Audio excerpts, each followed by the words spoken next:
Morning students ਅੱਜ lesson ਚੱਲ ਰਿਹਾ ਹੈ ਆਪਣਾ ਡੈਮੋਕ੍ਰੇਸੀ। ਉਸ ਦੇ ਵਿੱਚ ਆਪਾਂ ਅੱਜ ਜੋ ਟੌਪਿਕ ਕਰਨਾ ਹੈ ਉਹ ਹੈਗਾ ਡਿਫਰੈਂਟ ਟਾਈਪ ਆਫ ਗਵਰਨਮੈਂਟ ਦੀਆਂ ਅਲੱਗ-ਅਲੱਗ ਟਾਈਪਸ ਕਿਹੜੀਆਂ ਹੈ।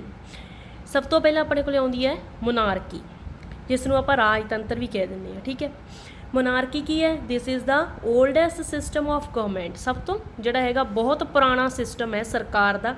ਇਹਦੇ ਵਿੱਚ ਕੀ ਹੁੰਦਾ ਸੀ?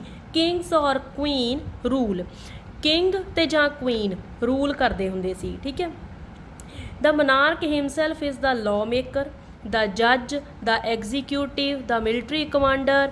ਸਾਰਾ ਕੁਛ ਜਾਣੀ ਦੇ ਵੀ ਕਿੰਗ ਜਾਂ ਕੁਈਨ ਹੀ ਹੁੰਦੇ ਸੀ। ਲਾਅ ਕਾਨੂੰਨ ਬਣਾਉਣ ਵਾਲਾ ਤੇ ਜੱਜਮੈਂਟ ਕਰਨ ਵਾਲਾ, ਕਾਰਜਪਾਲਿਕਾ ਦੇ ਕੰਮ ਕਰਨ ਵਾਲਾ, ਜਾਂ ਸੈਨਿਕਾਂ ਦਾ ਜੋ ਦੇਖਣਾ ਹੈ, ਸੋ ਮਿਲਟਰੀ ਦੀ ਜੋ ਵੀ ਦੇਖਭਾਲ ਹੈ ਉਹ ਸਾਰਾ ਕੁਛ ਕਰਨ ਵਾਲਾ, ਸਭ ਕੁਛ ਰਾਜਾ ਹੀ ਕਰਦਾ ਹੁੰਦਾ ਸੀ। ਰਾਜੇ ਦੇ ਹੱਥ ਵਿੱਚ ਹੀ ਸਾਰੀਆਂ ਸ਼ਕਤੀਆਂ ਹੁੰਦੀਆਂ ਸਨ। At one time the system of monarchy was considered most beneficial. ਕਹਿੰਦੇ ਉਸ ਟਾਈਮ 'ਤੇ ਕਿਸੇ ਵੀ ਇਹ ਬਹੁਤ ਹੀ ਜ਼ਿਆਦਾ ਬੈਨੀਫੀਸ਼ੀਅਲ ਮੰਨਿਆ ਜਾਂਦਾ ਸੀ। ਇਹ ਜਿਹੜਾ ਹੈਗਾ ਇਹ ਲਾਭਦਾਇਕ ਮੰਨਿਆ ਜਾਂਦਾ ਸੀ। ਮੋਨਾਰਕੀ ਸਿਸਟਮ ਦੇ ਅੰਦਰ ਸਕਸੈਸ਼ਨ ਵਾਜ਼ ਬਾਏ ਹੈਰੀਡਿਟੀ। ਸਕਸੈਸ਼ਨ ਕੀ ਹੁੰਦਾ ਹੈ? ਮਤਲਬ ਕਿ ਵੀ ਉੱਤਰਾਧਿਕਾਰ, ਕਿ ਜਿਵੇਂ ਕਿ ਵੀ ਬਾਪ ਤੋਂ ਅੱਗੇ ਜਾਇਦਾਦ ਆਪਦੇ ਜਿਹੜੇ ਹੈਗੇ ਬੱਚੇ ਨੂੰ ਮਿਲਦੀ ਹੈ, ਹੈ ਨਾ। ਉਸ ਤਰੀਕੇ ਦੇ ਨਾਲ ਵੀ ਜੋ ਉੱਤਰਾਧਿਕਾਰ ਦਾ ਅਧਿਕਾਰ ਹੁੰਦਾ ਸੀ ਉਹ ਕੀ ਸੀ? ਉਹ ਹੈਰੀਡਿਟੀ ਦੇ ਵਿੱਚ ਸੀ, ਵਿਰਸੇ ਦੇ ਵਿੱਚ ਹੀ ਪ੍ਰਾਪਤ ਹੋ ਜਾਂਦਾ ਸੀ। ਐਟੋਮੈਟਿਕ ਵੀ ਕੋਈ ਭਾਵੇਂ ਉਸ ਗੱਦੀ ਨੂੰ ਪਾਉਣ ਦੇ ਯੋਗ ਹੈ ਤੇ ਭਾਵੇਂ ਨਹੀਂ ਹੈ, ਬਾਪ ਤੋਂ ਜੋ ਸਾਰਾ ਰਾਜ ਭਾਗ ਹੁੰਦਾ ਸੀ ਉਹ ਬੇਟੇ ਨੂੰ ਮਿਲ ਹੀ ਜਾਣਾ ਹੁੰਦਾ ਸੀ। ਮੋਨਾਰਕੀ ਦੇ ਵਿੱਚ ਕੀ ਸੀ? King believed that they got their authority to rule from God. ਵੀ ਉਹ ਪਰਮਾਤਮਾ ਤੋਂ ਹੀ ਅਥੋਰਟੀ ਲੈ ਕੇ ਆਏ ਆ ਵੀ ਰੂਲ ਕਰਨ ਦੀ। ਉਹਨਾਂ ਨੂੰ ਇਹੀ ਹੁੰਦਾ ਸੀਗਾ ਵੀ ਉਹੀ ਜਿਹੜਾ ਹੈਗਾ ਪਰਮਾਤਮਾ ਦਾ, ਗੋਡ ਦਾ ਅਵਤਾਰ ਆ ਧਰਤੀ ਦੇ ਉੱਤੇ। They were answerable to God and no one on earth. ਉਹ ਇਹੀ ਕਹਿੰਦੇ ਹੁੰਦੇ ਸੀ ਕਿ ਅਸੀਂ ਗੋਡ ਨੂੰ ਆਨਸਰੇਬਲ ਹੈਗੇ ਆ, ਗੋਡ ਨੂੰ ਅਸੀਂ ਜਵਾਬਦੇਹੀ ਕਰਾਂਗੇ, ਪਰ ਧਰਤੀ ਦੇ ਉੱਪਰ ਅਸੀਂ ਕਿਸੇ ਵੀ ਹੋਰ ਪਰਸਨ ਨੂੰ, ਕਿਸੇ ਵੀ ਹੋਰ ਅਥੋਰਟੀ ਨੂੰ ਕੋਈ ਆਨਸਰ ਨਹੀਂ ਦੇਵਾਂਗੇ। The policies followed by the government under a monarchy are more stable। ਬਹੁਤ ਜ਼ਿਆਦਾ ਸਟੇਬਲ ਪੋਲਿਸੀਆਂ ਹੁੰਦੀਆਂ ਸੀਗੀਆਂ।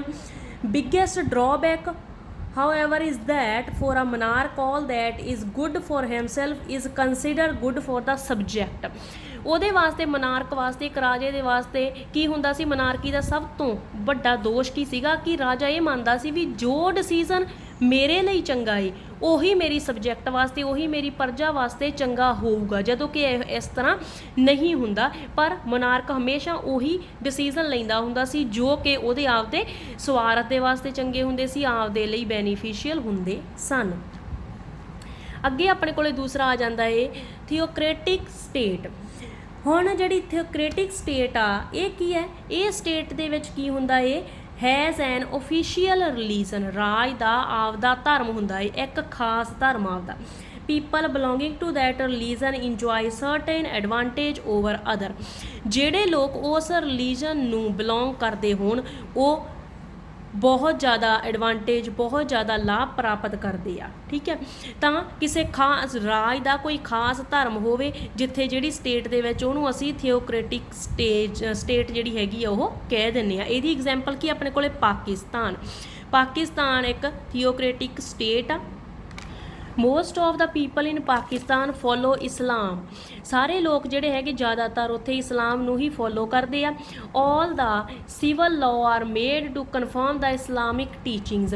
ਜੋ ਵੀ ਲਾਅ ਵਗੈਰਾ ਸਾਰੇ ਬਣਦੇ ਆ, ਠੀਕ ਹੈ, ਉਹ ਸਾਰੇ ਇਸਲਾਮਿਕ ਟੀਚਿੰਗ ਦੇ ਅਧੀਨ ਹੀ ਬਣਦੇ ਆ। ਅੱਗੇ ਆ ਗਿਆ ਆਪਣੇ ਕੋਲੇ ਸੈਕੂਲਰ ਸਟੇਟ, ਜਿਹਨੂੰ ਆਪਾਂ ਕਹਿੰਦੇ ਆ ਨਿਰਪੱਖ ਰਾਜ ਹੋਣਾ। ਇਨ ਸੈਕੂਲਰ, ਹੁਣ ਇੱਥੇ ਕੀ ਸੀ? ਓਫੀਸ਼ੀਅਲ ਰਿਲੀਜਨ ਹੋਣਾ, ਕੋਈ ਖਾਸ ਧਰਮ ਹੋਣਾ ਰਾਜ ਦਾ ਆਪਦਾ, ਹੈ ਨਾ। ਸੈਕੂਲਰ ਸਟੇਟ ਦੇ ਵਿੱਚ ਕੀ ਹੈ? ਸੈਕੂਲਰ ਸਟੇਟ ਦੇ ਵਿੱਚ ਕੀ ਹੁੰਦਾ? There is no official religion. ਇੱਥੇ ਕੋਈ ਵੀ ਓਫੀਸ਼ੀਅਲ ਰਿਲੀਜਨ ਨਹੀਂ ਹੁੰਦਾ, ਖਾਸ ਧਰਮ ਨਹੀਂ ਹੁੰਦਾ ਰਾਜ ਦਾ। ਰਾਜ ਦੇ ਵਿੱਚ ਜਿੰਨੇ ਲੋਕ ਰਹਿੰਦੇ ਆ ਉਹ ਆਪੋ ਆਪਣੇ ਧਰਮਾਂ ਨੂੰ ਮੰਨ ਸਕਦੇ ਆ। ਕਿਸੇ ਨੂੰ ਵੀ ਕੋਈ ਵੀ ਜਿਹੜੀ ਹੈਗੀ ਆ ਸਖਤੀ, ਕੋਈ ਵੀ ਮਨਾਹੀ ਕਿਸੇ ਧਰਮ ਨੂੰ ਨਾ ਮੰਨਣ ਦੀ ਨਹੀਂ ਕੀਤੀ ਜਾ ਸਕਦੀ। India is a secular country, India ਇੱਕ ਸੈਕੂਲਰ ਕੰਟਰੀ ਆ।